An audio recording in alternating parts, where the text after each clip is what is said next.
Hello, podcast fans. Adam Carrolla here. I'm leading the fight against patent trolls who are threatening this medium. It's not about me. It's about the podcast you're listening to right now. If I go down, this show could be next. Visit fundanything.com/patent troll for more information on how you can keep podcasting alive. Thank you and mahalo.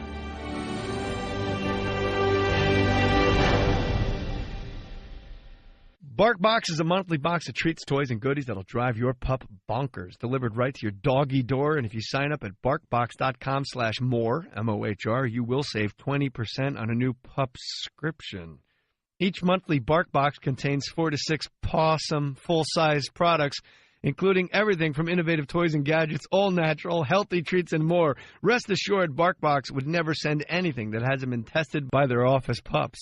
Barkbox is committed to the cause of homeless dogs.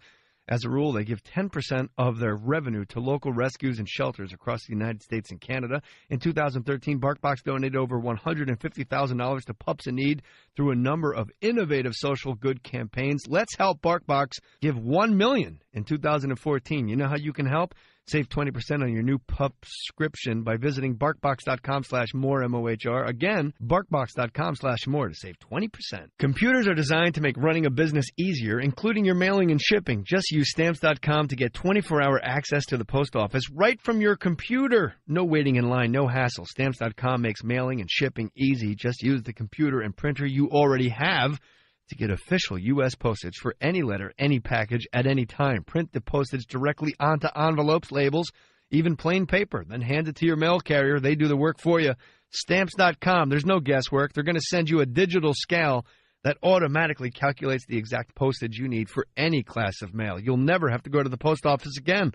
Right now, use my last name, Mohr, M-O-H-R, for this special offer. No risk trial.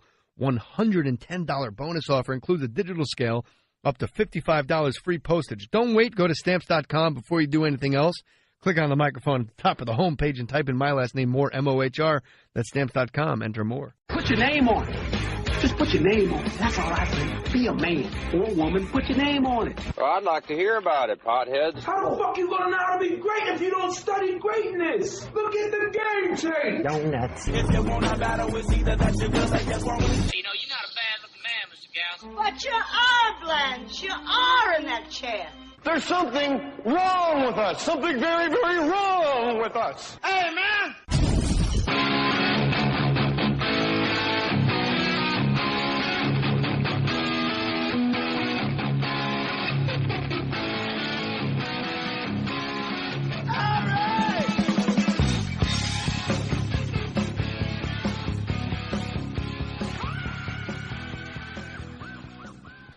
Episode 2, I don't know what episode it is, Brian. Brian Bishop is my guest on More Stories, and I'm glad you're here. I'm so glad to be here. Thank you for having me on. You're my pleasure. You wrote a great book called Shrinkage. Anybody can order it on Amazon. Go to jmohr.com, click the Amazon banner.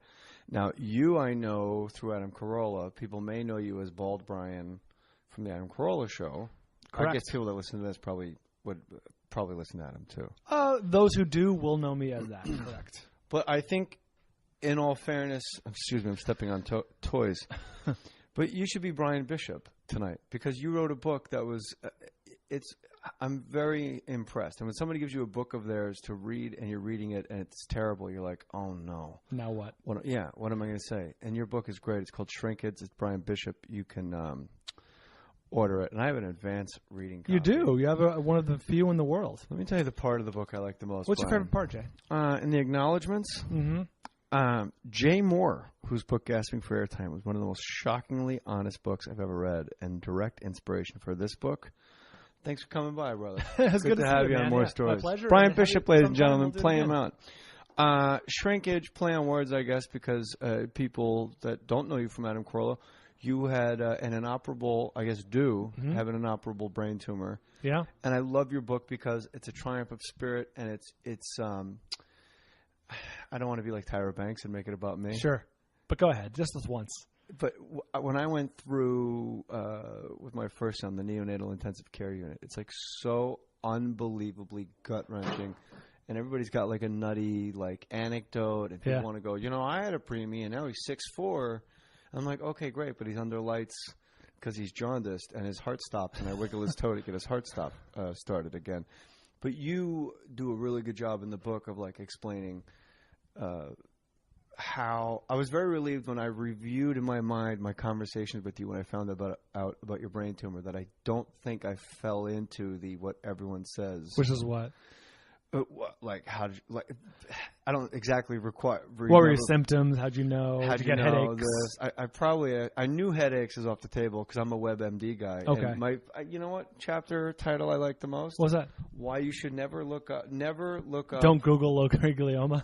Don't Google. Yeah, low-grade glioma. Low-grade glioma. Yeah. Yeah, because That's a good WebMD move. will just put you right down the rabbit hole. No, it's when I was initially diagnosed, like first, not even diagnosed, just told this is what we think you have. The doctor immediately said, "No, don't go home and Google this." And then, Christy, my wife or fiance at the time, was like a researcher. Like, that's what she does. So telling her not to research something is futile. It's ridiculous. So we went home and Googled it and said average lifespan is something like, like I said, like 18% of patients survive 3 years. It was shocking. Yeah, almost pancreatic territory. Oh yeah, it's extremely deadly.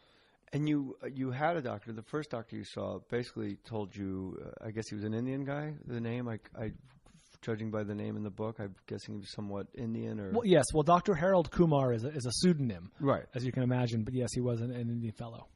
And he told you very calmly, like he just took a class in bedside manner, but the words he was saying belied his calmness. It was like he was a robot programmed with like a bedside manner program, but had never actually used it, or like he studied a chapter on bedside manner, but had never actually given anyone a diagnosis. It was so bizarrely, I asked him, I'm like, Doc, what are we looking at realistically? And he said, typically in these cases, I say 6 months to a year.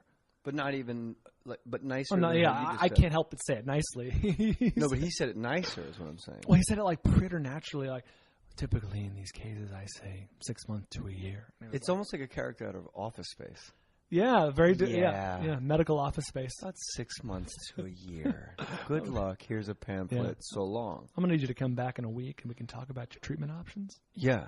So he hands you this 60 million pound weight that you got to carry around with your fiance at the time, and thank God you're with her. Oh my gosh! In the whole book, there's so much things that happen serendipitously in the book. Like your first place you went is across from where you were with Christy when you guys were first like up and running. Cabo was it Cabo Cantina? It was Cabo Cantina on Wilshire Boulevard. And just like the way, like stuff like that happens to people, and I really enjoyed your agnostic beliefs and just putting it out there, and it was so palatable and kind, because I know how kind you are, and you're just telling the atheist and the born agains, like, get off my back, this is what happened to me. Yeah. I don't think it's any accident that all these things happened. I think just from hearing you talk on the show and talking to you, we probably are similar in our beliefs that anything's on the table. Like nothing would surprise me if there was no God, and if God was the ruler of the universe. Neither of those would terribly surprise me. I don't know. I'm not smart enough to presume I would know. I have all my eggs in the there is a God. Okay. And Christ the Son of God. Okay, basket, good. But also Christ the Son of Man. That's the passage that the duality that always gets overlooked. Meaning you and me are also God. God's within us. Which then bleeds into the Buddhism aspect of we're all pieces of the same electron, and then that leads into physics and the whole thing. But I digress. It's all on the table for me. I'm totally down with it. That's what it should be. And you very much more concisely got the point across that I've been saying for years about atheists. I don't know how, and I always take shit on Twitter for this, and I don't really care. The atheists I know are some of the smartest people I've ever met in my life. Of course. So I don't know how you could be that intelligent and be certain that there's nothing and just close the gate behind you like, nope, no God. It's incredibly, it's arrogant in a way. I have the answer. There is no God. It's like first of all, it can't be proven, just like you can't prove there is a, you know what I mean? It's just what you believe, and your faith is in not having something, but it's still your faith. Yeah. Which means it's a belief. Yeah, it's what you believe. I guess we'll go linearly, because first of all, anybody listening, if you have a lot of headaches, nothing's wrong with your brain. You're all good. Just get that on the table. Yeah, a lot of hypochondriacs coming out of the woodwork. And if you want to Google WebMD, I have borderline personality disorder. According to WebMD, I have low T. Okay. If WebMD, you can convince yourself you have anything. Sure. I have Legionnaire's disease. Oh, really? I died of it. I'm so sorry. Yeah. Oh. I came back. My condolences. I'm a ghost. Okay. I believe in that. So you were given a 6-month diagnosis by Dr. Harold Kumar. That's right. How long ago? Oh, boy. This was early 2009. This was April, mid-April. So it's 5 years ago. It'll be 5 years in a few weeks. That's as far as my math That's skills right. go. Oh, you're very close. And it's amazing to me, the explanation. I forget who gave it to you, and you explained it about the little tiny steps in the well. It was my best man for my wedding, JD, and it was his dad who had gone through esophageal cancer a few years earlier and survived. But he compared it to, he compared the experience of getting good news, of getting anything positive, whether it's good news, a good scan, you feel better that day. Someone gives you hear. For me, a lot of it was hearing like survival stories. If someone was like, oh, my sister went through this 10 years ago and she's still around and she's kicking butt. It's like, that's really, really great news, because it's good to know that people have been where I've been and are still around a decade later. That's fantastic. But he compared it to every little bit of that information, every little thing I just described, as being a little rock that helps you get out of a well that you're at the bottom of. You're at the bottom of a well, and it feels like you're in despair. You can't get out of this well. There's nothing to grab onto. Everyone's little piece of information is just a rock to grab onto. Got a foothold, and if another one comes along, reach up and grab that one, and eventually you're out of that well.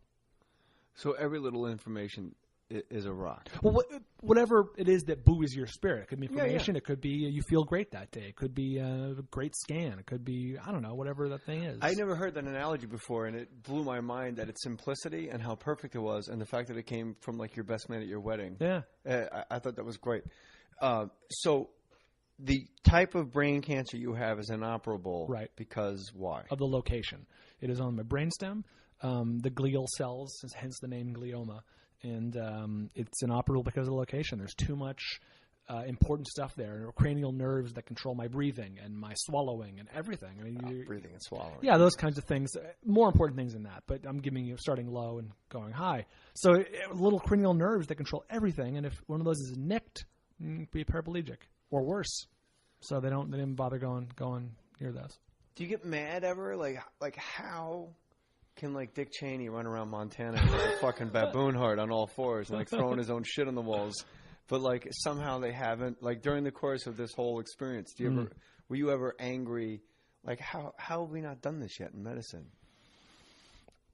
This is gonna sound. I'm gonna make this sound as less corny as possible, but man, I have a great life. I have a great wife and great friends, and I'm just thankful for what I have, and you could look at it as though I'm living on borrowed time in a way, because I was supposed to be gone in 6 months to a year, and here I am 5 years later, and I look at every day not as a gift. That's too corny, but I look at it as like an opportunity to give back to the community, or write a book and tell people about it, and share my story, and hopefully make people laugh or inspire them. So, you can get frustrated. Certainly, you look at. I heard I'm not a statistic, but a theory once that if all the scientists working on all the cancers focused on one cancer, they could probably get rid of it. And then they fix that, and they could shift their focus to another cancer, get rid of that. And it's like sometimes you wish that's how the world worked. Like, everyone, let's get on breast cancer. And what's wrong with that? Let's get on brain cancer. What's wrong with that? Let's get on, you know what I mean? I wish the world worked like that, but it doesn't, and that's silly. So I choose to. As I said in the book, you can't control what happens to you. You can only control your reactions.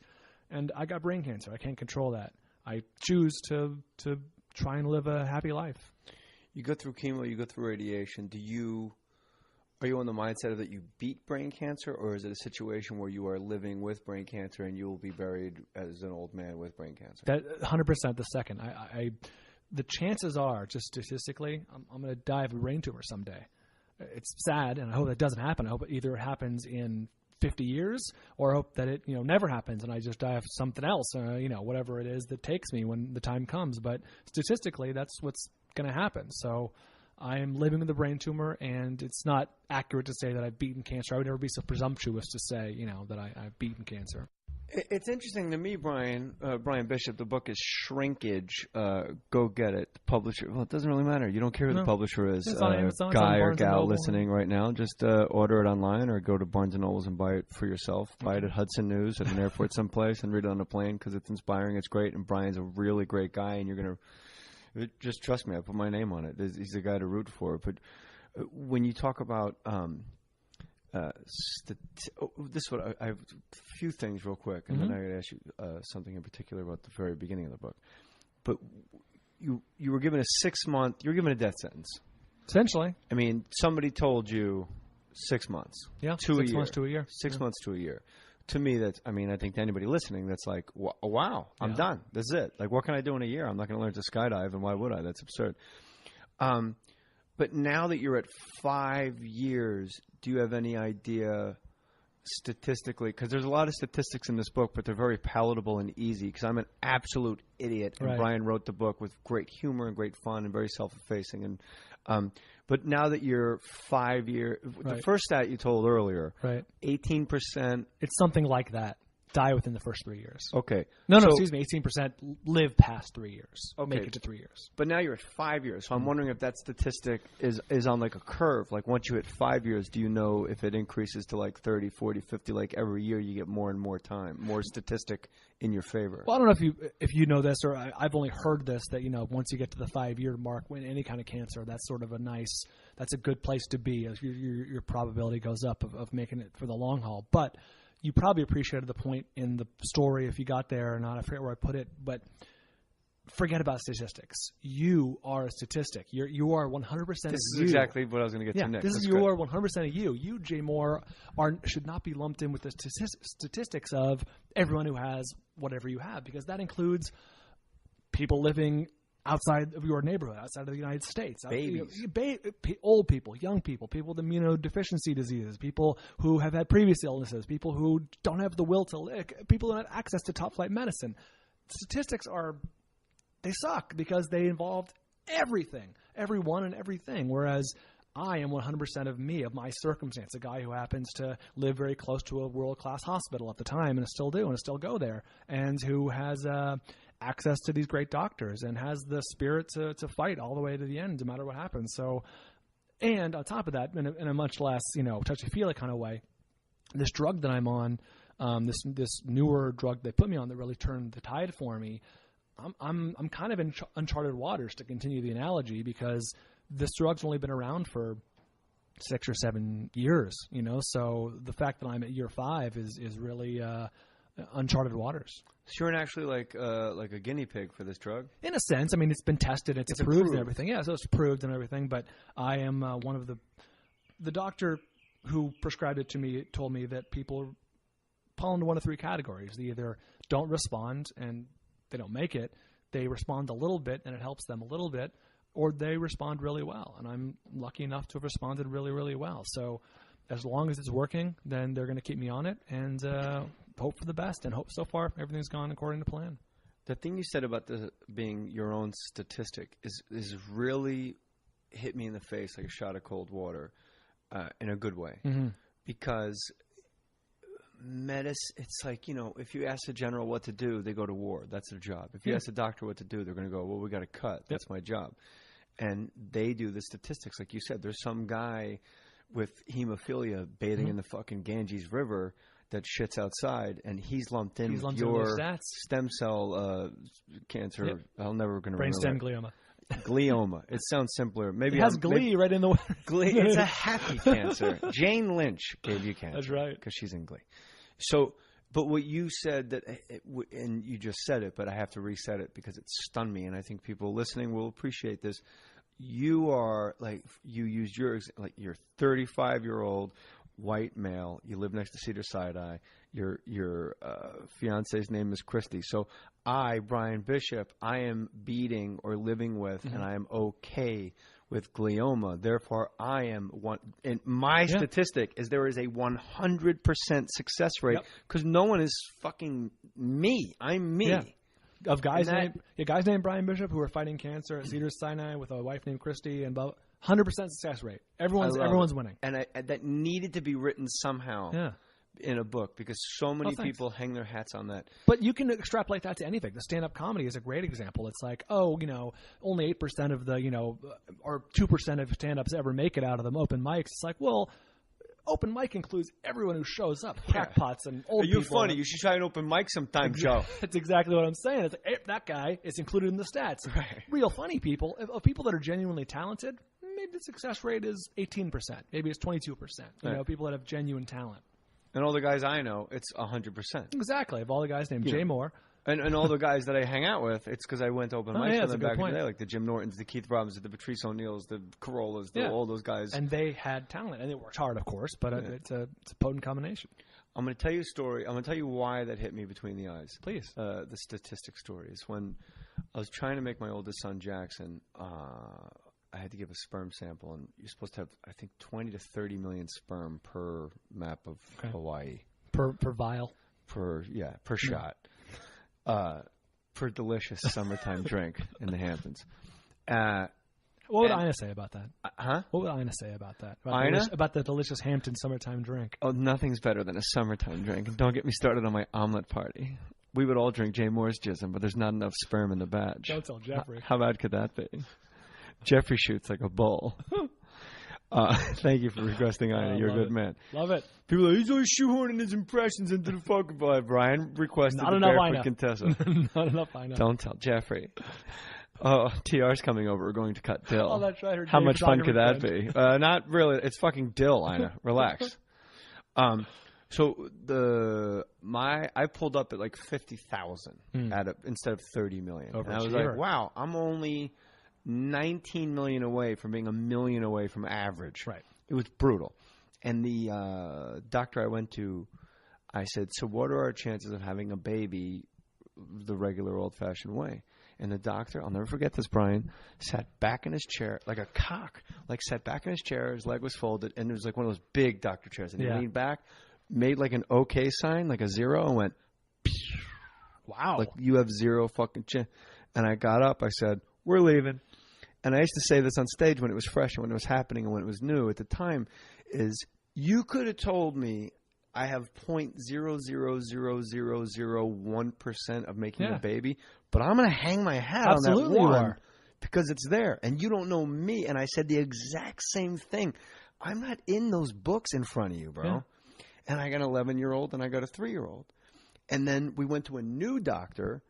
And the new doctor saw all the paperwork. He said, do you play poker? I go, not really, but I'll get any analogy poker-wise. And I know you're a degenerate gambler, so you like this. Yeah. He said, you got a really bad hand. Okay.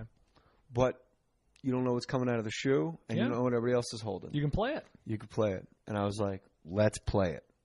That's a position race. That was my rock. That was my, but got it was out of the well. But it was like a huge rock. It was like almost like a ladder, like on a jungle gym that this guy had. You had to go for it. It was amazing. I wrote about that in the book in as much as you got to find a doctor who you feel confident in, who inspires confidence in you. It's not just Dr. Black. Well, yeah, or you're a doctor who gave you the 0.001 chance. Yeah, it's like that's something. I'll go for that. I'll go for that over zero any day. I love all the providence that happens in your book, and when you keep getting kind of steered toward this mysterious Dr. Black. That's right, the mythical Dr. The Black. mythical Dr. Black. He's a centaur. And then your wife and you were getting your nails done because you're a man of leisure. That's like right. Me. And you have to say leisure if you're getting nails done. Okay. And then there's an old Jewish lady there. Your fiance is breaking down. She confides in the old Jewish lady. She goes, "Oh, you have to go see Dr. Black." She said just like that. He's the best. Yes. And then you were like, "Well, this is fucking crazy." Dr. Black walks in, and he's fucking blacker than like Manute Bol's asshole. Like he's black. He's a black man. He's a black dude. And like nothing could be cool. He's a rock. He's James Brown. He's the best. Imagine how disappointing it'd be if he was like Mocha. If he was like like a light skinned black guy. I was I don't know, Dr. Kinda Black? This is Dr. Sorta. This is Dr. Black? This is Dr. Newscaster. That's right. Not named Dr. Jim. Palatable to Middle America. This is Dr. Flip Wilson. This is the one we got going right now. So you get bounced around. Did you ever read House of God by Dr. Shem? I don't read now. You don't read at all? I don't read books, no. I write them. Oh! Dibbity. Isn't it amazing? No, I didn't read that book. It's do you read though? Of course, yeah. Oh, okay. I read Gasping for Airtime. Huh? I read Gasping Yes, you for did. Airtime. I should have put that together. It's basically a book about when I first got panic disorder. My doctor at the time that treated me said you should read House of God by Dr. Shem because he wrote an entire. It's fiction, but it's not really. He was an intern. Is that what they call them? Interns, like internist. Oh no! Right. No! It's a resident. Resident. Yeah. And she told me panic attacks are most common between actors and residents in hospitals because those are the people that go from structure to fucking all hell breaking loose overnight. Like if you're an actor, you have your class, you have your thing, you have the deal. And then when you're an actor, you're just in a trailer and it's like, okay, Tom Cruise right over there, have at it. Or Saturday Night Live in my case. Yeah, exactly. And residents, it's just off the charts. Crazy. And he... especially because up to that point, their life's been textbooks. Yeah. Regimented semesters, textbooks. And there's so much stuff in the book House of God that if you know the book House of God, whenever you go see a doctor and use a phrase from House of God, they treat you completely Instant respect. You go, look, I'm not a Gomer, okay? So just before Gomer is get out of my emergency room. Wow. It's, and I got to brush up on some phrases. It's a great book. And anytime you go into an emergency room, their number one job is to get you out of the emergency room. Into like care. You got to get out of there. Yeah. You got to get out of there. Like if you come in and go, I think I'm having a heart attack. They're like, great, cardiology. That opens up the emergency room. We're like, I'm going to kill myself. Psychiatry down the hall. So everyone that comes in is a Gomer. It gets you the appropriate care. Yeah, but more that it's not appropriate care. It's I don't want you in this emergency room because this night's going to get busier and backlogged and backlogged. And there's a guy with a fucking musket wound that's been here since Battle of Appomattox. Chip, chip, chip. So yeah, and that's what I liked about your book too. Is you had so many cool doctors that let you in on like so many neat little things, and I was glad. And also, anytime I've ever read a book where there's a sides. I don't know what you call these. The sidebars? Oh, yeah, footnotes. The footnotes are the tumor tips. The tumor tips. Anytime there's like little... They call them sidebars, yeah. Sidebars. Yeah. They're always like too precious and dumb, and it's always like, hey, if you're going to drink and take Xanax, make sure you bring flip-flops in your bag so you're not walking around hammered with high heel. Like, the things you put in your tumor tip sidebars, they're practical. Mostly. Well, if you have cancer, certainly. For me, hopefully not very practical at all. But, like, astounding. Like, keep charts. Get your MRIs and your CAT scans on an actual disc. Bring everything to the next doctor because they're going to ask you and you're going to have to re-explain yourself. Or send it ahead. Exactly. Send it ahead. So, like, anybody going through anything or with a loved one, like, this book will actually help you. Like, Brian wrote the book on how to go through this. I have to ask you this. Oh, before we go any further. Yeah. In the beginning of the book, you write, by the time you read this, I'll be dead. Right. And then you explain that you've always wished that you could write that. With 100% sincerity, yes. And I'm with you on that. And your last will and testament will start that. Your wife doesn't really think it's as funny as you do. Right. I'm telling you, you're right. It's funny. It is funny. It's the best. Thank you so much. I'm going to tell her you said that. For a lawyer to sit in a staid room and all the leeches come out of the woodwork to get that Carolla money. Yep. And they just, by the time, I hope it's like, like Sam Waterston. By the time you read this, I'll be dead. I'll be dead. And then the other thing, there's two other things you put in there, but the one that I told my wife was, you always wish that you could start something by saying I was born a poor black child. Because that was Navin Johnson in The Jerk. I told my wife that. She said, tell Brian Bishop that if I was hotter and younger and single, I would throw myself at him because I've been waiting for somebody with that sense of humor my entire life. I will not tell my wife that, but I will. You know what? Much like those matzo crackers are yours, that's mine. Why not tell your wife that? It's a compliment to your, you're not going to have an affair. It's a good point. You're probably right. Yes. You're probably right. Yes, Brian. But my wife I can imagine that the woman who got me through cancer. An affair. Well, look, John Edwards. That's a good point. There's a lot of people that cheat on their wives after they've gone it. God, that is true, isn't it? What a scumbag. That's bad times. Not good. And he was like the golden child, too. Were you always confounded why John Edwards couldn't, like, just pull it together and win? Yeah, because I know why. Oh, I'd like to hear, because being a sort of independent thinker myself, not really subscribing to one part or the other, I always found John Edwards to be an attractive candidate. I always thought it was a together guy, and like, we're talking pre-cheating on the wife. Oh yeah, this is like 2000. 2000? Yeah. When was he vice presidential candidate? 2000? A couple times, and before you're vice presidential candidate, you're a presidential candidate. Okay, so I always thought he was a good candidate. I was like, this is an impressive guy. He's got his shit together. Here's the fatal flaw. I was wrong. His whole thing was two Americas. Oh, the haves and the have-nots. Mm-hmm. Nobody wants to go to the voting booth thinking of themselves as a have-not. Uh-huh. So that's why it never landed. He's categorized That's them. it. And, yeah. Okay. Like, I need all the have-nots to rally and put me in so I can make them not have-nots. And, like, no matter what bullshit job you're doing, you're like, I'm not willing to buy part and parcel. Yeah, you're subscribing to that theory in that case. Come on, below the liners, vote for me. Yeah. It's the same if you're a loser, I'm your guy. And then you just show up and punch the ticket for Kerry, and you walk out, like, with a fake mustache and a hat. Yeah. Like, who'd you vote for? Bush? Yeah, definitely not Kerry. What, for the listener, we have to go through this. Your symptoms was not headaches. No, it's not, nor seizures. Your symptoms neither of the classic glioma. Seizures is a yeah. A lot of people get seizures. I mean, that's how people. Headaches is by far number one. The most common brain tumor symptom. I thought it was not. I was always told it was completely not. I was always told if you have headaches, it is. I think Dr. Drew actually told me. My evidence is 100% anecdotal. Like from just talking to other cancer survivors, they're always like, "Yeah, just getting some headaches." The next thing you know, so I'm not quoting his statistics. I don't know. Drew's a doctor. Go with what he says. I'm just saying the people I talk to. I think we should go the other way with it. If you're out there listening, you've had a headache in the last 2 weeks. Yeah, that's right. You might want to dump about $40,000 into some CAT scans and some uranium being dyed into your veins. At the very least, to get well. Pump some money into Big Pharma because they need our help. Absolutely, yeah. They're hurting too, like the rest of us. You on Obamacare? Is that how you paid for all this? You footed the bill with the Obamacare? No, Obamacare came too late to help me. But I love the idea of it. I think obviously with the pre-existing condition, it's a big deal to me. So just the idea that people with pre-existing conditions can freely get health care like anyone else is a great thing, I think. I don't want to get too political, but I've spoken to more people that are livid.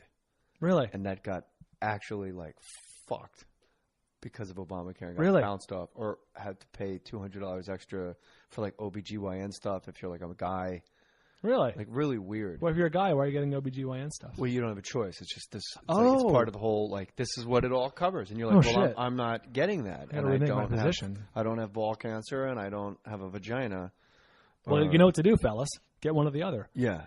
Get a vaginal mesh that's recently torn and really get after that. So your symptoms were not a headache. Your symptoms were weird. And they were weird. Things that would bug the shit out of me. And I applaud you for getting after it. An ounce of prevention, Brian Bishop. Tell us what your symptoms were. It was they all individually just sort of seemed innocuous, and they all fell under the annoying category.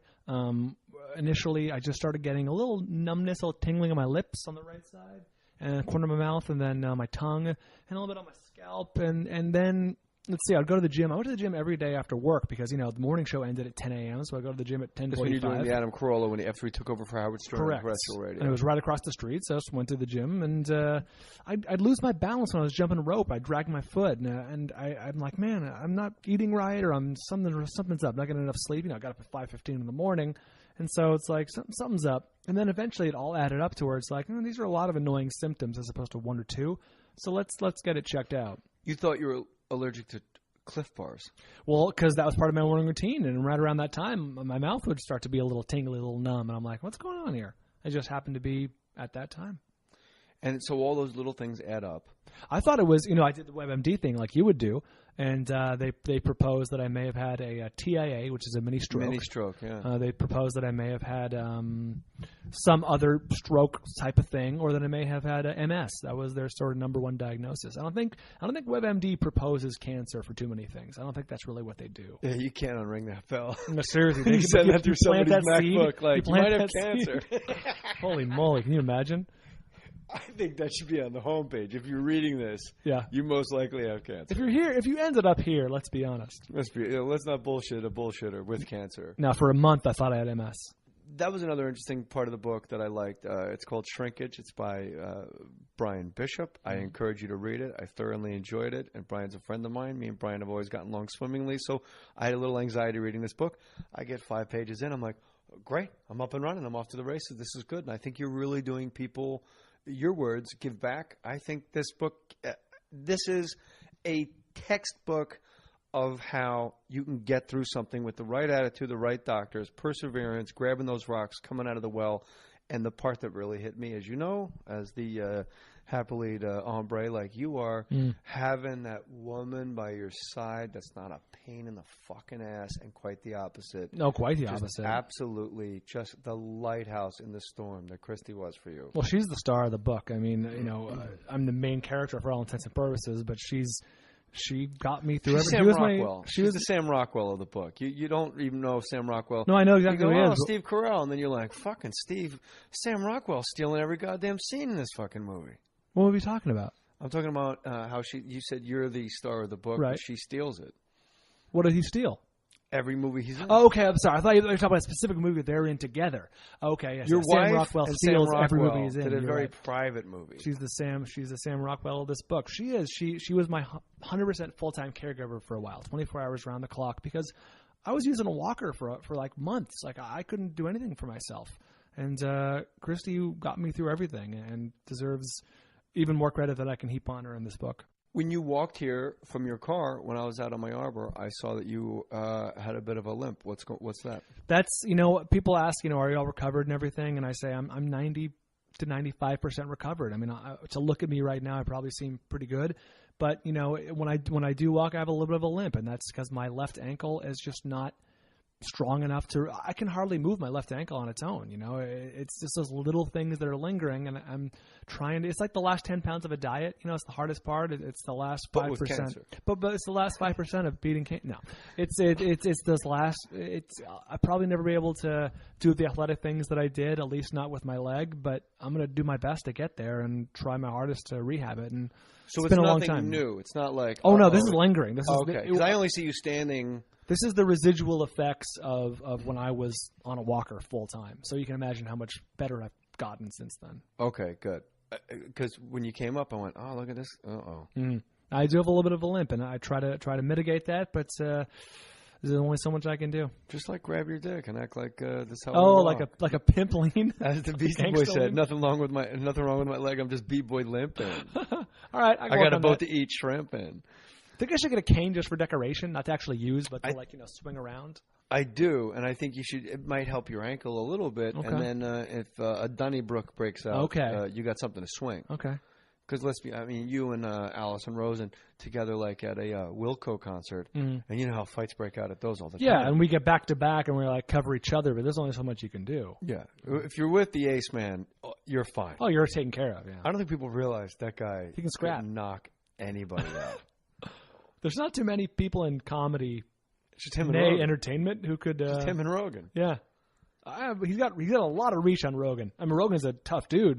Yeah, but you can't teach rage. No, you can't teach. That's kind of scrappy. If I had the first 3 shots on Rogan and a bat, I would lay the bat at Rogan's feet and said, "How can I serve you moving forward? Go easy on me. How can I serve you moving forward, King Joe Rogan?" Order giant freshly dipped strawberries from Sherry's Berries starting at $19.99, over 40% savings. Or double the berries for just $10 more. Click on the mic in the upper right corner and use my code MORE. Enormous, fresh, juicy, mouth-watering berries dipped in white milk and dark chocolatey goodness, topped with chocolate chips, decorative swizzle, or nuts. Just need my code MOHR MORE when you order. I bet your mouth is watering right now. Don't wait long and order now before this Mother's Day deal ends. Make your mom happy with these giant dipped strawberries. You gotta do it. I gotta do it for my mom. I'm doing it right now. Visit berries.com, BERRIES, berries.com. Click on the microphone in the top right corner and type in my last name, Mohr, M-O-H-R. Go to berries.com, click on the microphone and type in M-O-H-R. Order today. This deal expires Friday at midnight, so make sure you order now. Berries.com, BERRIES. Geico presents Strange Savings Stories. Sam Tucker woke to find crop circles in his cornfield that spelled out the word Geico. Was this a message sent by aliens? Sam went to Geico.com and saved hundreds of dollars with great discounts. He woke the next day to find new crop patterns had formed. They spelled out, "You the man." It seems the aliens were pleased indeed. Geico. 15 minutes could save you 15% or more on car insurance. I have an Amazon banner. If you want to buy Brian's book and you want to help the podcast, go to jmohr.com, click the Amazon banner. And then sometimes, Brian, obviously people will buy something on the Amazon banner at jmohr.com and then email me what they bought, and I make them an international superstar. Oh, what do you got this time? Like our friend Patricio Arvizu, Signor J. That's how he starts. That's how he starts it. Yeah. I would love to be mentioned again. Oh, I didn't know he was a two-timer. Oh, wow. All right. Well, you know what? Fuck it. He's, lying in the pockets of the podcast. I would love to be mentioned again in the podcast and join the Mohr Stories two-timer club. So I made my Amazon purchases, and I went the extra mile to help. First of all, my Amazon purchase, being the comedy nerd that I am, I like to buy my comedy albums on CD. So do I. Okay. So I bought, this is pretty good, Dennis Miller Off-White album, one of my all-time favorite albums, changed the way I did stand-up comedy. Wow. Changed the way I felt on stage doing stand-up comedy. The Dennis Miller No Cure for Cancer album was very important to a young balding Brian. You're thinking of Dennis Leary. Oh, you're right. Cut Dennis that out. Miller, Cut that out. Chip. No, Cut I'm leaving that out. in. Fuck that. George Carlin Toledo Window Box. I would put that like 8th on my list of George Carlin albums. I would start with Complaints and Grievances, Jammin' in New York right after the Go For. Okay. The last one he did was phenomenal. Amy Schumer Cutting and Brian Regan Live. I want you to rank those comics right now. Number 1? Well, it could be Carlin, right? I mean, he's in the Hall of Fame. No, it's not. Yeah, of course. Respect to the other two. You know my thoughts on SNL. Carlin Miller. Yeah, Dennis right? Miller. Yeah, I have a soft spot for, as you know, anyone's been on SNL. But Dennis Miller especially. I love Dennis Miller as a Weekend Update guy. Oh, man, could I do a tie between Brian Regan and Amy Schumer? I think that would be diplomatic and nice. Good. You always talk about the Off-White album, so I decided to check it out, and it lived up to his expectations. Now the bonus stuff, Brian Bishop, who wrote Shrinkage, that you can get on the Amazon banner. I bought the domain name Amazon.com through jmohr.com, and I had it redirected jmohr.com. This guy's putting in way too much work. I saw you a few weeks ago at Gotham Comedy Club Manhattan. It was a solid show as always. Congrats to Nikki for the excellent writing. How was that show? It's great. I love that room very much. And as you know, my wife writes probably well over half my act. And he acknowledges, because I say that. Congrats to Nikki for the excellent writing. One quick complaint. I was bummed there was no meet and greet after the show. Hopefully next time. I had bronchitis. Hopefully this gets me to the two-time club. I swung for the fences. Hey, Patricio, you made it, brother. And I appreciate you diving into comedy, something that Brian and I hold so dear to our hearts, and these are very, very good albums. It's amazing. Patricio? That's what he said. Patricio. It's amazing, like you do a 2-hour show someplace like at a theater, and like you don't feel well and you leave, and they're like, I thought there was going to be a meet and greet. You're like, oh, I'm sorry. I thought me driving 3 hours after a 3,000-mile plane ride, and then doing 2 hours of stand-up comedy, and then doing Walk-In Tracy, Norm, Ina, and Bear, I thought that's where our relationship ended. What essentially amounts to an 18-hour workday. It's pretty nuts. Yeah. But, I usually like to do the meet and greet, but in this case, I was very ill in Manhattan. Understandable. But it's for the common good. You're not doing the meet and greet. Yeah, I would have gotten that guy. Patricio would have been sick. Then where would he have been? And there would have been no 3-timer club. He would have went on WebMD That's right. with a cough, and they would have told him he had cancer. That's what they do. First thing now. When you meet other people, this must happen to you. You meet other people that have been diagnosed with cancer. Do you feel, not obligated, it's a weird word, but do you feel weird? What's the word I'm looking for? I'll just say, do you feel obligated to like jump right into the conversation and go, hey man, it's going to be okay. It's working for me. Let me share with you what happened to me. Almost like how a drunk would at an AA meeting to a newcomer. I would say that 97% of the people I have a conversation like that with approach me because they know my story or they're fans of the show or they see me at a live show. So it's not strangers I'm really talking to or people at the hospital. People have their own thing. You don't know where they are. I mean, I didn't tell anyone this because it just happened. But last time I was at the hospital, I'm checking in and I look down the hallway and there's just a guy, just an adult male, just sitting there.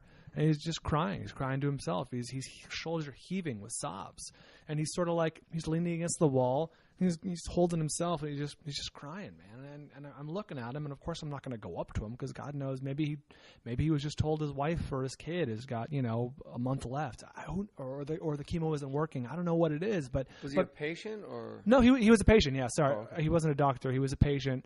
Looked like a middle-aged guy from what I could tell. I just did the math and was like, something's wrong with his wife or maybe his kid or his dad or his mom. But whatever it is, it was indicative to me of how everyone at the cancer center or the infusion center or the hospital or whatever has their own thing going on. You kind of have to be respectful of that. Maybe they don't want to hear your sunny story. Maybe they're not ready for it. What are you going to the hospital for now? Like when you go to the hospital, how often do you go and what are you going for 5 years out of your diagnosis? I still get infusions. I started off... Blood transfusions? No, not transfusions. Infusions of my chemotherapy. Infusions of Avastin. Avastin is a drug. Avastin. And an infusion is literally they put in your body through your vein? Yeah, they give me an IV and get it kickstarted. And I started off getting it once every 2 weeks. And it really improved things for me, really turned things around. And now I will get it once every 2 months. They've tapered me off in the last 3.5 years, or 4 years it's been, to where now I'm getting it every 2 months. So that's really good news because the less you get it, the better you're doing. But I still go in, and that's part of my treatment, man. I go in every two months and get my infusion of Avastin. My mom just beat breast cancer. She had stage 2. She actually had stage 1, but she turned into stage 2. Good. Thank you. It's turned into stage 2, waiting for the bureaucracy wheels to grind in her favor. She kept her breasts. She had chemo, radiation. And the night before her chemo, she sent me a text, and she said, "Thinking about you, I hope you're doing great. Kiss Nick for me and the baby. I can't wait to get into that chair tomorrow!" !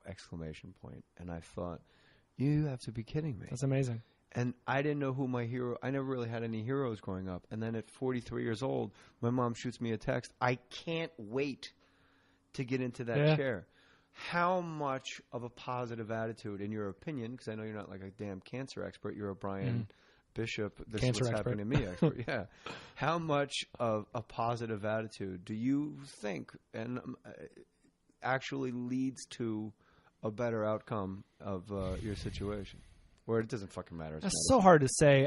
I will say that I had a really similar experience to your mom, which was when it was time for me to take my chemo for the first time. It was at night, and it was like ritualistic because they're like, take it at 10 p.m., take it on an empty stomach, take it an hour after your anti-nausea pills, do this, don't touch it with this, take it with... It's like, it was ritualistic, the steps you had to go through, and by the time I got there, I was like, let's do this, man. I'm ready to do this. I'm excited, and excited as you could be. It was a rock in the tunnel. It was. It was a rock in the well. Because, you know what? It felt like we were doing something.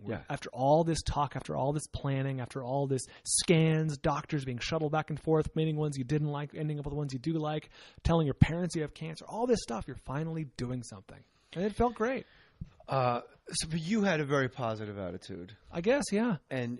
Well, yes. The book, it seems like you were very positive, and it wasn't like you never. And this would impress me too, Brian. Brian Bishop. The book is Shrinkage. Buy it, and he's on Twitter at Brian Bishop. Bald Brian. Bald Brian. Oh, what? Huh? Say what? At Bald Brian. That's right.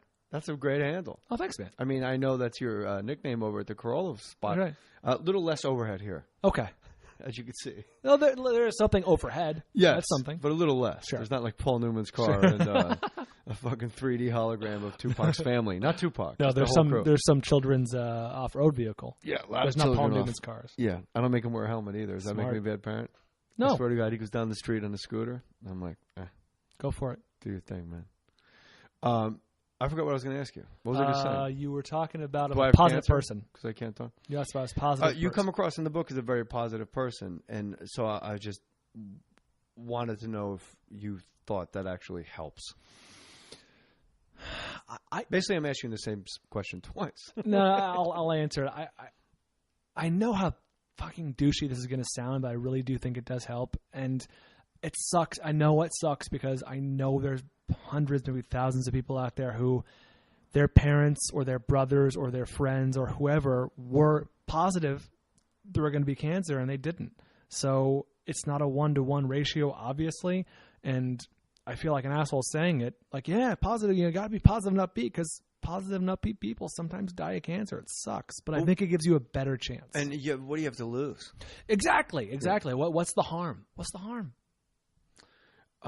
In the beginning of the book, you go in great detail as to what an outsider you were growing up. Was it San Mateo? I went to high school in San Mateo. Grew up in San Carlos. Mateo. Yeah. And, fresh outdoors, there's woods, there's this, there's that. And you were just very happy to watch Sanford and Son, read comic books, and eat Frankenberry cereal. And your parents were just nothing really jibed And then I like the message you put out there. Is like, if you have a kid, because you went to a writing workshop, I believe, in Northwestern. Yeah. Is that correct? That's right. And if you have a child where you just can't figure out, like, the grades are weird, right. he doesn't have any friends, it's like, just give it time and hang out. And I think about, like, the people you roll with, like the Carollas, and, you know, you and I like to think are very good friends. I certainly never fit anywhere. Like, how at 15 do you if you're starting comedy at 16, 12, 13, 14, you are a mess. Oh yeah, you're gone because the synapses are firing, and then it's like, well, algebra. You're on a different wavelength than everyone else. I mean, everyone's thinking, you know, doing one thing, and you're just shooting off in a different direction. They're sheep and you're a wolf, but except you're not interested in the sheep. You're just running in another direction, going, I think there's other wolves over here. But not to. I mean, the sheep are going to cool parties, and the wolf is off doing nothing. The wolf is doing wolf things. And I think it's important that Brian Bishop and I, Bald Brian, we can tell every listener here. Those parties is such a finite amount of time in your life. If you're in high school right now, and you're not popular, it is the best thing that could possibly happen to you. In a weird way, it is, yeah. Yeah, all those popular people are going to be fat, bald. They're going to marry somebody that they knocked up. You see them at the reunion. They're like, hey, heard you on the Carolla show, man. And you're like, oh, my God, the aluminum siding guy again. And with that bad rug. So, you know, I feel like we're doing a bully campaign. No, it gets better. It gets better. It does get better. It gets better. Well, I talked to what you mentioned. If they beat you to death, then it actually got completely worse. It does, yeah. Then it kind of stays flat for the rest of eternity. But outside of that example, it gets better. But I went to that writing program in Northwestern when I was in high school and turned things around for me in a lot of ways because I suddenly was like, oh, here's a whole community of people who are celebrated for what previously they had been shunned for. You know, they're being celebrated for their nerdier tendencies or their knowledge or their whatever it is. And my point was, hey, if you have a kid who's leaning in one direction, rather than pulling him away from that, I mean, obviously if it's a life of crime, that's one thing. But if the kid's a nerd, send him to space camp. If all the kid likes is sports, send him to sports announcing camp. They have those things, and you should look into it. I mean, I love that you said in the book, if he loves sports and he's really not good and it's like kind of embarrassing, sports announcing camp. He'll devour it. Or do analytics and become a general manager of a team. It was great. And also what I liked about you going to the writing program at Northwestern, and it's what happened to me with stand-up, like I was always the standalone electron, and then all of a sudden I became a part of the bigger electron because the first time I did an open mic night, somebody came up to me and said, hey, Wednesday, what are you doing? And I was like, what, me? Like, what am I doing? Yeah. No one's ever asked me that before. Yeah. And they go, because there's another open mic night. You should go. It'll be fun, and I'll see you there. Okay. And I'll introduce you to my friend. And then you go to that open mic night, and then they go, oh, yeah, you should come do our Saturday thing. And then all of a sudden, I'm in this electron, this living organism that never existed before you tried for the first time. And that's what happened to you in the writer's workshop. Yeah. And you parlayed that into writing online for something that went out of business. That's right. That's right. It's a successful, short-lived career. No, it's like what Malcolm Gladwell talks about, like the connectors. You got to have those people that bring you into the group, that connect people to groups, and vice versa. Without those people, you know, the electrons be flooding free.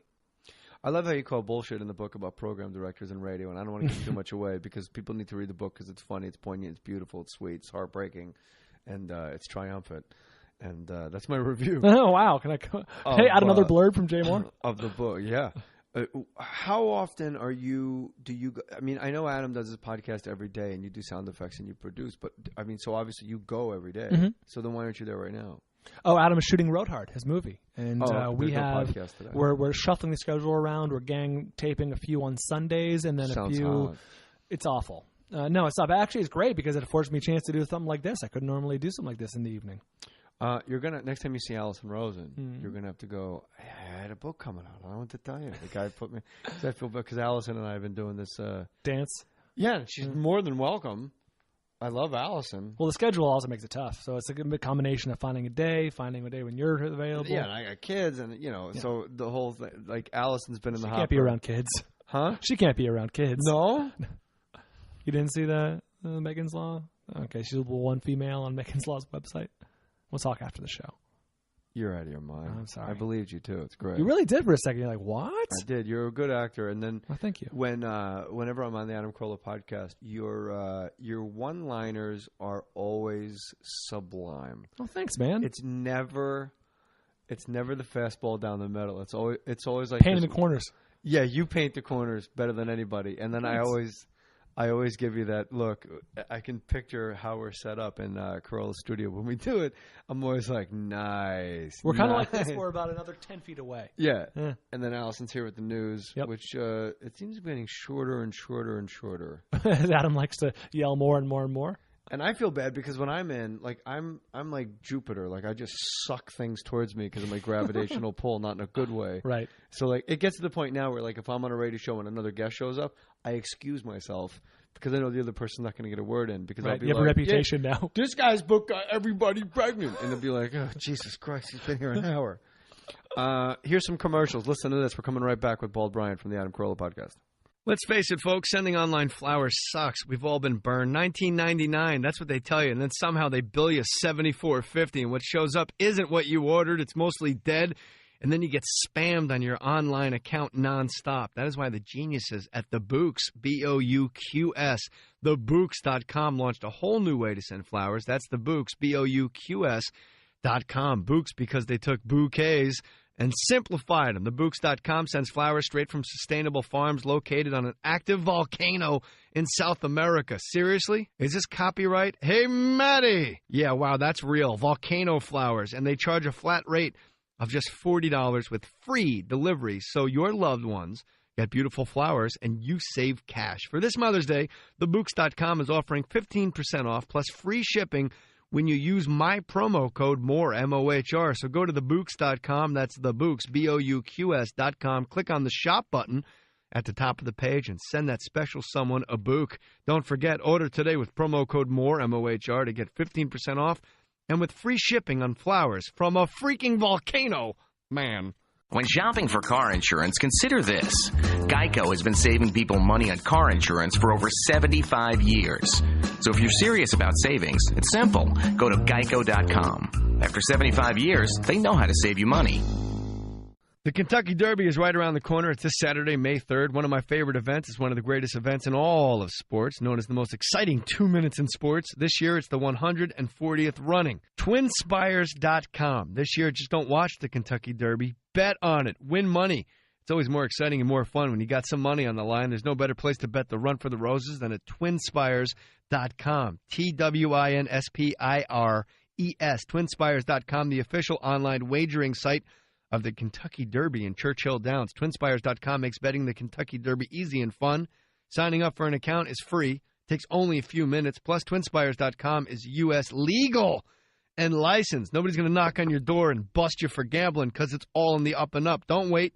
Sign up. Place your bet on the Kentucky Derby now. Go to www.twinspires.com/more, M-O-H-R. Use promo code MOHR20. MOHR20 for a free $20 wager. They're going to let you bet with their money. Again, that's MOHR20, MOHR20 for a free $20 wager. See the website for details. Must be at least 18. Void where prohibited. When did you know you were gay? At what age did you? When I first started to suspect something, when I first formed thoughts around age 2. 2? Are we back on, by the way? Huh? Are we back on? No. Okay, tell me when we start. Because I don't want to reveal anything embarrassing. I just want to pick your brain before we get back up. Okay, and good. So we'll talk about anything. I didn't even know people had cognitive thought at 2 years old. What you were you saying? Yeah, At 2, you knew I can't you were remember. gay? What is your earliest memory? People ask me that, or ask. That's a common question, and it's like, what the hell? I like how you're dodging the whole gay thing. I know, I do. What the hell is your earliest? And by the memory? way, it's not bald because of his head. All right, he shaves his ass, so it looks like a bike rack. Oh, I said that like Colin. All of a sudden, all right, Bald Brian, we get it. You should have to, shave your head when you went through all that. My earliest memory is, I believe, I had like a toy in my driveway on Valley View Road in Verona, New Jersey, and I sat. It was like a dog with wheels on it, and I remember sitting on it and just looking up the street, and it's just that view. And I think I was 3. I was going to say my brother was born when I was about 3. I remember him as a baby. As a baby. So really, I'm guessing I remember bits and pieces. But you could have been 5. He was still a baby. That's a good point. Now I remember him being like a non-talking, crawling thing. Well, he aged very slowly. That's right. No, that was 5 years ago. He's an actual idiot. That's right. He's having a baby. He's having a baby tomorrow. Huh? He's having a baby tomorrow. He is? Yeah, his wife's being is he induced. on the Learning Channel with that man having a baby news? No. His wife is actually technically having the baby. Is she going to do a C-section or? That's a great question. She's being induced tomorrow. She was due on the 9th, which was, I guess, up to 5 days ago. Oh yeah, you got to induce. Yeah, you got to do. Otherwise, you start losing the fluids, and that's right. You can't. Yeah. So your brother. Is this your first time being an uncle? Yeah, it's my only brother. You dig it? Yeah, it's gonna be awesome. I'm already. I'm a godparent to a friend's child, which is very cool. But this obviously is my only niece, at least at this point. Let's go to the box, Brian. Here we go, and don't leave here without getting your fake mustache photo because I get to tweet them. Here's just some fun ones laying around. Okay, what happens in the box? If you had to spend 1 year living alone, Brian Bishop, the author of Shrinkage, that you can get right now on Amazon and pre-order, and by the time, when does this book come out? 29th. Actually, this might be out by then. Oh. If you had to spend 1 year living alone in a remote cabin, what would you spend your time doing? To me, this is a complete no-brainer. Remote mean no electricity, or remote meaning just no one can get to you? Let's say you have electricity. Okay. This is and Wi-Fi. Okay, this is going back to my childhood weakness. But I would watch a lot of movies, but I would specifically try and watch the ones that some movies seem like homework, like classic movies or movies that everyone tells you, oh, that's a great movie. And you're like, I feel that way with books. Like, no, I'm not reading Moby Dick. I'm not reading Atlas Shrugged. It fucking sucks. My version is movies that have escaped me for whatever reason because it's like I'll get around to it. I just don't want to see Lawrence of Arabia or whatever it is, and it's like I'll sit down and I'll see Lawrence of Arabia. I'll watch Reds. And then yes, it's all in my queue forever. Then I'm going to light a big fire outside of my cabin. I'm going to throw myself into it. Because there's no reason to see Reds. Oh, okay. There's really no reason to see Reds? Well, it's 8 hours long, and it's old, and it's dated, and you can watch Goodfellas again. That's a good... I know. I thought you said I'm all right, Spider. How many Jay Mohr movies do I own? I own Go. I own Jerry Maguire. Good one. I don't know if you call that a Jay Mohr movie. Movies that feature Jay Mohr. Yeah, fair enough. I definitely own those two. You know, my two favorites nobody ever saw, and it's The Groomsman, I think you saw. Nope. You will love The Groomsman. And my all-time favorite, Playing by Heart, where I was Ellen Burstyn's son dying of AIDS. Okay. And then Seeing Other People with Julianne Nicholson. Oh, I never saw that just in Osage County. That was my favorite movie. She was great in that movie. She was very good. And she's the only one that nailed the accent, by the way. And that movie was written so well that I would come home and I would argue with my 11-year-old's mom. And I didn't know if I was arguing or if I was still acting like I was arguing. Okay. That's how much of a mindfuck the writing was. It was wow. How many movies have you played a gay man in? Were you gay in the AIDS movie? Were you dying of AIDS, or was it never said? Yeah, two times I was gay. Playing by Heart, I was dying of AIDS. And Ellen Burstyn was my mom. Right. And she didn't even know that I was gay. She got a call that I was dying, like, today. Oh, wow. And she comes to see me on my hospital bed. I open my eyes, and I say, "You look awful." Like, I open with a joke. And the whole thing is, you all you want to do is cry. In the time when it's time to cry in the movie. Yeah. And David Mamet has the best acting book that's ever been written. It's called True and False by David Mamet. Okay. And he said, if you don't cry playing make-believe, then that guy didn't cry. Done. Turn the page. Next scene. Wow. Because if you're obsessed about crying and you're thinking about things, you only have two thoughts as an actor if you're working up to it. Either I'm not crying yet or wow, I'm really crying. Both of which means you're not listening to the person across from you. Oh, wow. And ever since he let So if you're me conscious of your performance. You're not even in your performance. Okay. You're in your own head going like, fucking cry, dude. Wow. Meanwhile, someone's across from you going, you have 6 months to a year to live, and I am Dr. Harold Kumar. Right. And this, and then your fiancée is supposed to be crying her eyes out, and instead she's going, oh, fuck, I'm not crying yet. I should think of my parents. What would happen? What if my dog got tortured? And you're completely not involved. And then, oddly, Sean Patrick Flannery, who went a little bit the way of the Edsel in the grand scheme of show business. Yes. He was on Carolla, and you guys kind of had a laugh after the fact. He's a strange cat. He used the word cat all the time. He's a good cat, man. Yeah. And he was the young Indiana Jones. Yeah, of course. I know who he is. He cries like that. And I asked him on set, because I'm like, my cousin got killed by a drunk driver. I'm looking at the tattoo on my arm. I'm like trying to make. I'm thinking my manager's like, did you know Martin Sheen when he cried in that movie? He was imagining his parents in a car accident, and I'm doing that. And I'm like, I didn't even hear what happened in the scene. Like I'm not here. And I asked Sean Patrick Flannery, like, how do you do this? How do you cry? And he goes, man, you just got to play make believe and just believe the bullshit you're saying is real. And if you do, it's fucking sad. And you'll cry. I was like, wow. Do you think some guys think too much to be able to cry like that? You know what I mean? Like he's just in the right level of. I don't think they think too much if it works. Like there's no one way to greatness. Greatness is the way. Like I'm sure like Martin Sheen and Dustin Hoffman have their own paths, and they're very Dustin Hoffman especially. Like you can see the work. Whereas, like, somebody like Ellen Burstyn, when I was laying – this is where I was going with all this. When I was laying on my deathbed hoping I can cry because I'm supposed to tell Ellen Burstyn a story, and then I'm supposed to cry in the middle of the story. I started the story, and Ellen Burstyn burst out crying. And I wasn't looking at Ellen Burstyn. I was looking into the soul of my mother, and she was dying inside because I was dying inside. Not Iva Jean that lives in New Jersey. Like Ellen Burstyn it was transcendental. It was bananas. And her crying and the look on her face, I was gone. Wow. And it's never happened since. Wow. Never happened since. I opened my eyes and I said, do you remember when Dad used to have the funeral parlor and she just lost her shit at the mention of the word Dad, and then I was gone. Do you attribute that to her just being a great actress? She's the best I've ever worked with in my life. That's astounding. Because she wasn't there. There was no Ellen Burstyn there. She was completely not there. It was amazing. I'm going to have to see this now.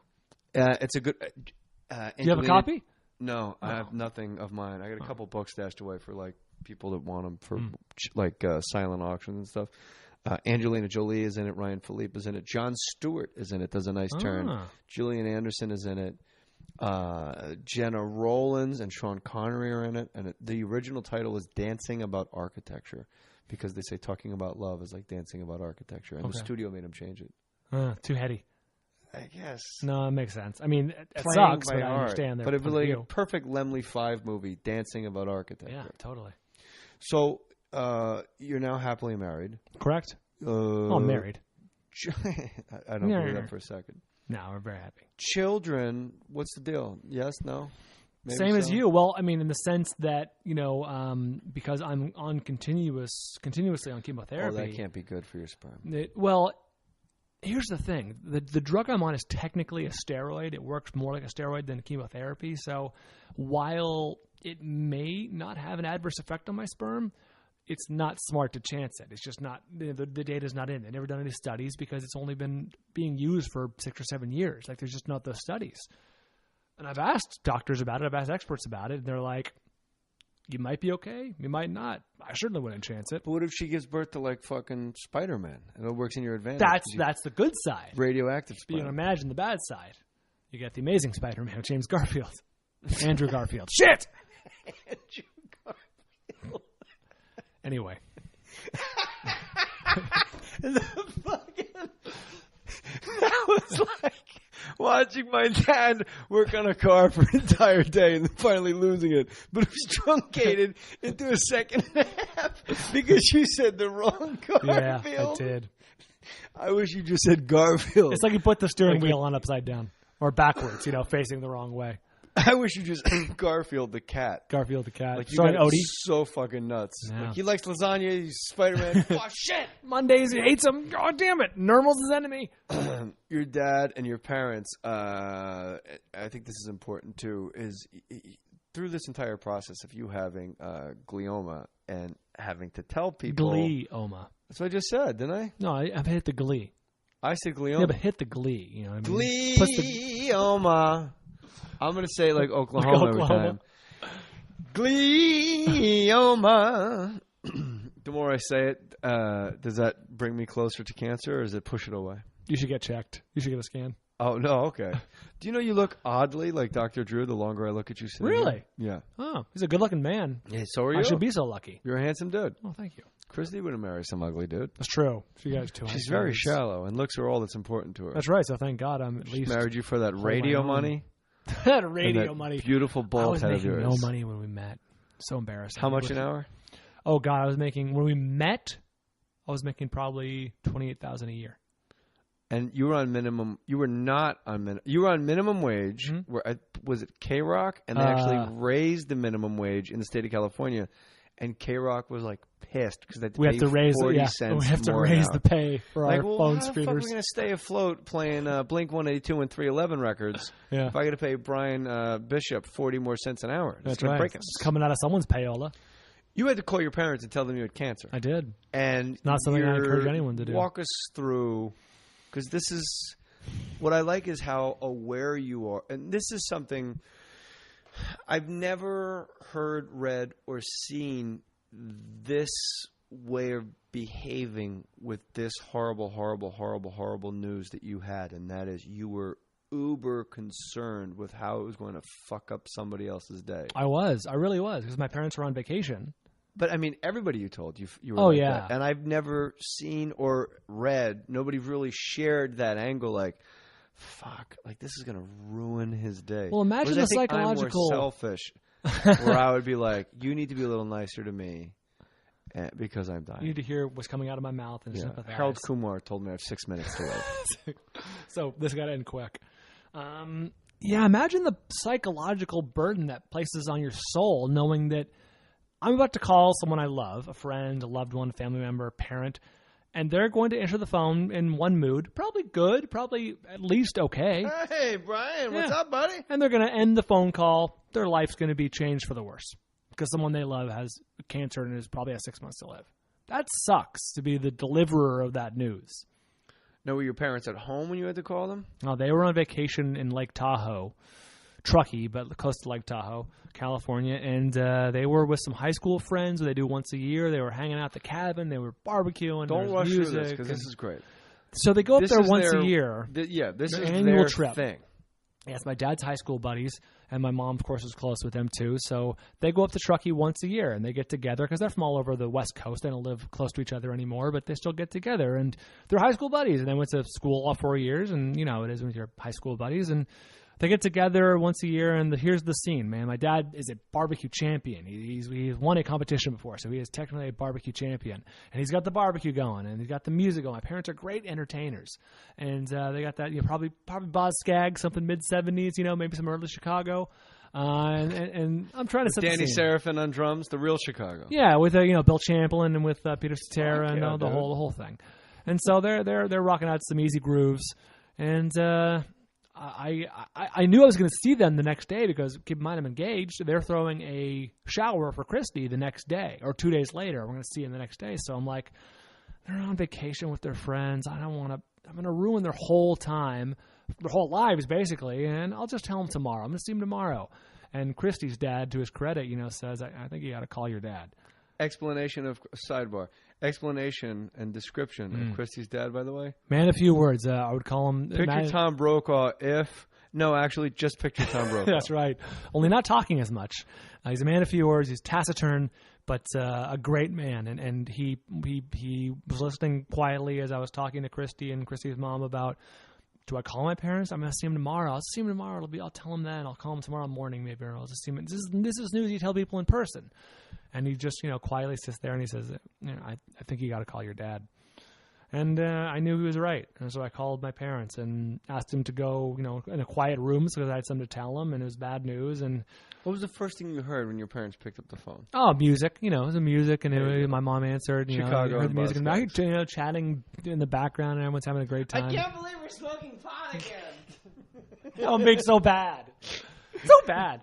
So don't tell Jeffrey. We're having a great time. Don't tell Jeffrey. We're having a great time. And I asked him to go into a quiet room. I had some bad news, and in retrospect, I was like, what did you think it was? What did you think I was calling you for? And they're like, I don't know. We thought maybe you called off the wedding or something, or postponed it, or broke up with Christy, because what else could it be? No, just cancer. No, just life-threatening cancer, and that's what it was. And I said, I've been having these symptoms, and got the test results back, and I have a brain tumor. And they were devastated. They were shocked. They were too shocked to cry. They were like, well, what do they say? And I was like, going to try and find a new doctor to get a second opinion, and I'm going to see you guys tomorrow. We can talk more about it then, or call me if you want, but, I'm sorry to ruin your vacation. And they were like, oh, please, whatever. It's important to know, but I felt terrible. I felt terrible because I'm damned if I do. If I didn't, it might have been worse, because if I told them the next day, it would have been, you knew about this and didn't tell us. Yeah. It's a no-win situation. So Christy's dad was right. He was, as always. And it's also, I got a weird vibe that he had this wisdom of if you just tell them, then it's in the rearview mirror. You don't have the dread of like, fuck, I have to tell my parents. If you just tell them, you told them. Yeah, it wouldn't be hanging over my head for the next 24 hours. That's for sure. Christy lost it a couple times, obviously, because the person she loves the most, you, Brian Bishop, whose book is Shrinkage, and please go buy it because I love this book. Thanks, man. When did you lose it? When was your holy shit, come undone, I'm in a million pieces in a puddle of rubble? Because I didn't really pick that up in the book, and I think you're holding back a little bit. In terms of, oh boy, I will say 2 moments stand out of sort of what you're talking about, versions of what you're talking about. I never really had that I'm broken down, I'm in a heap of tears, and I can't hold together. But when, you probably read the chapter when we lost our engagement ring and Christy lost the diamond out of her ring. Yeah. And that was that was right in the middle of treatment. That was just after everything. It's like, God, are you kidding? It's like, it really was. It was throw my hands up to the heavens and